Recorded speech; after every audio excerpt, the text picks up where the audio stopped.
Hey there, survivalists. JR here, and let's be honest, we've all seen those survival myths floating around. You know, the ones that make you think twice about drinking your own pee or hugging a bear. Today, we're diving headfirst into the wild world of survival misconceptions and separating fact from fiction. We're talking about those expert tips that could actually land you in deeper than a jungle bog.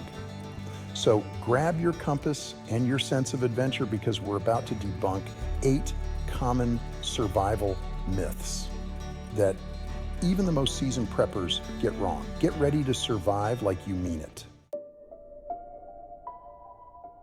All right, let's address the elephant in the room, or should I say, the bladder in the backpack. Drinking your own pee, we've all heard it. Some of us may have even considered it in a moment of desperation. But here's the thing, folks. Urine is basically your body's waste disposal system. It's full of toxins and stuff your body's trying to get rid of. Drinking it, not exactly a recipe for rehydration. In fact, it can actually dehydrate you even more and make a bad situation worse. Trust me, I've been there, done that, and the t-shirt smells way worse than you think. Your best bet for survival? Finding a clean water source. Look for springs, collect rainwater, or even try your hand at building a solar still. Remember, desperation can lead to some pretty wild ideas, but when it comes to survival, sticking to the facts is key. Ever seen a monkey munching on some questionable looking berries and think, well, if it's good enough for him, yeah, don't fall for that trap. Just because an animal can stomach something doesn't mean you can. Animals have different digestive systems, different tolerances, and let's be real, different standards for what constitutes a tasty snack. What might be a delicacy for a deer could be a one-way ticket to gut-wrenching agony for you. We're talking about things like poisonous plants, undercooked critters, and all sorts of nasty surprises Mother Nature has up her sleeve. Stick to what you know, folks. If you're unsure about a plant, don't eat it, and always cook your meat thoroughly to avoid any unwanted parasites joining you for dinner. Remember, in the wild, it's better to be safe than sorry. Let's talk about moss, that lovely green carpet that seems to pop up everywhere in the wilderness. Now, I'm sure you've heard the old saying, moss grows on the north side of trees. Sounds like a handy navigation trick, right? Well, here's the catch. It's not entirely true. While it's true that moss prefers shade and moisture, which can often be found on the north side of trees in the northern hemisphere, it's not a foolproof compass. Factors like sunlight, humidity, and even the type of tree can influence moss growth. Relying solely on moss for navigation is like trusting a map drawn by a squirrel. You might get lucky, but chances are you'll end up hopelessly lost. Instead, learn to navigate using a compass, the stars, or even the sun's position. These methods are far more reliable and won't leave you wandering in circles like a lost puppy. And hey, if you happen to stumble across some moss while you're at it, at least you'll have a comfy spot to rest your weary head. Chapter 4, 2 Sticks and a Prayer. The harsh reality of friction fire. The age-old quest for fire. We've all seen those movies where the rugged hero rubs 2 sticks together and bam, instant bonfire. Well, I hate to break it to you, but starting a fire with just 2 sticks is about as easy as wrestling an alligator while blindfolded. It's not impossible, but it takes a whole lot of skill, patience, and the right materials.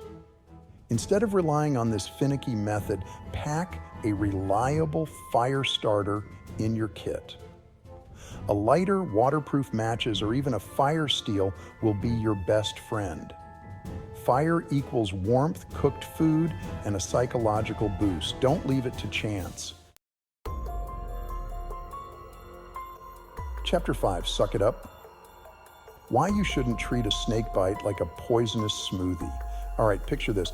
You're trekking through the wilderness, minding your own business, when suddenly, bam, a venomous snake decides to give you a not-so-friendly hello. Now, if your first instinct is to whip out your trusty pocket knife and start sucking out the venom, hold on a second.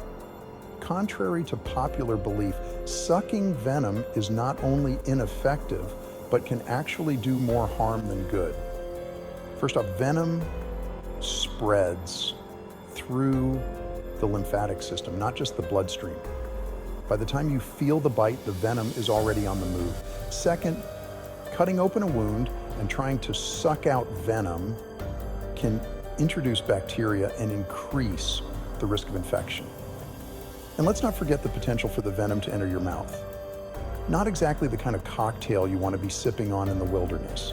Instead of playing amateur surgeon, focus on staying calm, immobilizing the bitten limb, and getting medical help as quickly as possible.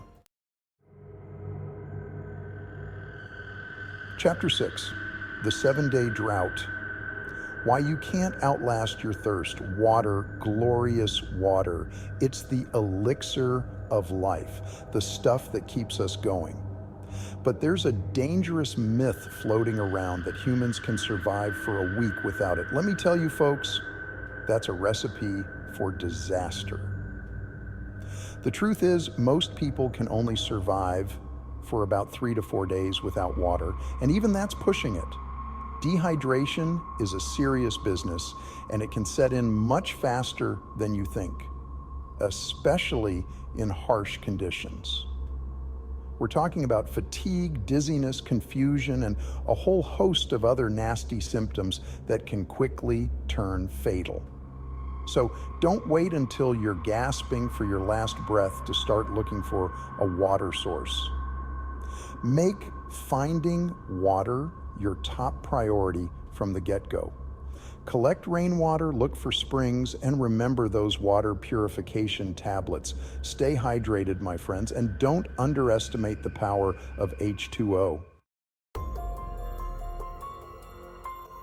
Chapter 7, To Play or Not to Play Dead. Dealing with bear encounters.